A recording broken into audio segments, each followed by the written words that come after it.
হে everyone, আসসালামু আলাইকুম। কেমন আছেন সবাই? আশা করি ভালো আছেন। আল্লাহর রহমতে আমরাও ভালো আছি, আলহামদুলিল্লাহ। আরেকটি ডেইলি ব্লগ নিয়ে চলে আসলাম। অবশ্যই পুরো ভিডিওটি দেখবেন।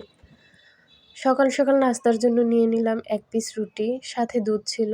আর প্রতিদিন তো আর বেশি বেশি নাস্তা করা ঠিক না, তাই না? মোটো হয়ে যাব না, মোটা হওয়া যাবে না। যাই হোক, নাস্তার জন্য ছিল আরও কালকের ভাপা পিঠা, ওইখান থেকে আবার একটু খেয়ে নিলাম।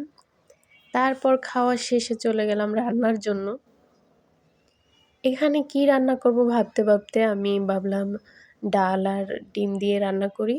তো প্রথমে ডাল, টমেটো, মরিচ, পেঁয়াজ, আদা, রসুন সব কিছু একসাথে দিয়ে ভালোভাবে মিক্স করে নিচ্ছি। হলুদ, মরিচ বা জিরা গুঁড়া, ধনিয়া গুঁড়া সব দিছি। দেওয়ার পরে এটা আমি কিছুক্ষণ ভেজে নেব।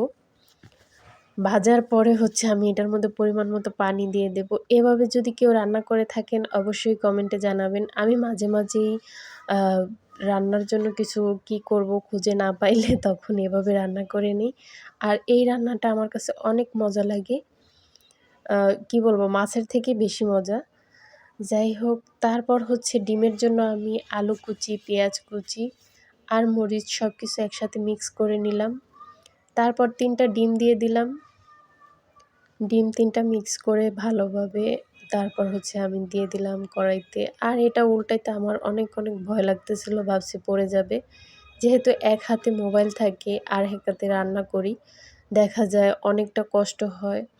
কিছু করার নাই, যেহেতু ভিডিও করতেছি বা পেজ খুলে নিছি, দেখি চেষ্টা করে কতটুকু আগাইতে পারি, আল্লাহ ভরসা।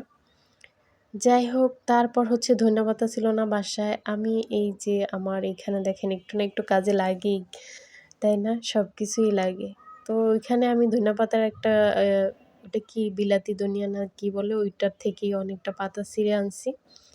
এনাফ ছিল, আর বেশি দরকার ছিল না। আর বর্তমানে যে ধনিয়া পাতাগুলো আমরা কিনি ওগুলার থেকে এটার ফ্লেভার আমার কাছে অনেক ভালো লাগছে। আর এটা আমার কাছে বিশেষ করে বড়া বা পেঁয়াজু এগুলো ভাজলে অনেক মজা লাগে এই ধনিয়া পাতাটা দিয়ে। এটার ফ্লেভার আমার কাছে ভালোই লাগে, কি বলবো। যাই হোক, ভিডিও ভয়েস দিতে গেলে সব এলোমেলো করে ফেলি। আর এই তো রান্না শেষে সব কিছু রেডি করে নিলাম। তারপর খাওয়ার জন্য বসে পড়লাম। প্রথমে বাবুকে খাইয়ে দিলাম, তারপর আমি খেয়ে নিচ্ছি। আর কাঁচামরিচগুলো জাল ছিল না বলে কচকচ করে 2-3টা খেয়ে নিলাম। আমার ভিডিও এতক্ষণ যারা কষ্ট করে দেখলেন তাদের জন্য ধন্যবাদ এবং ভালোবাসা রইল। আর ভালো লাগলে লাইক, কমেন্ট, শেয়ার করে পাশে থাকবেন, সাপোর্ট করবেন আশা করি। আর এই তো খাওয়া শেষ। ভালো থাকবেন। আল্লাহ হাফেজ।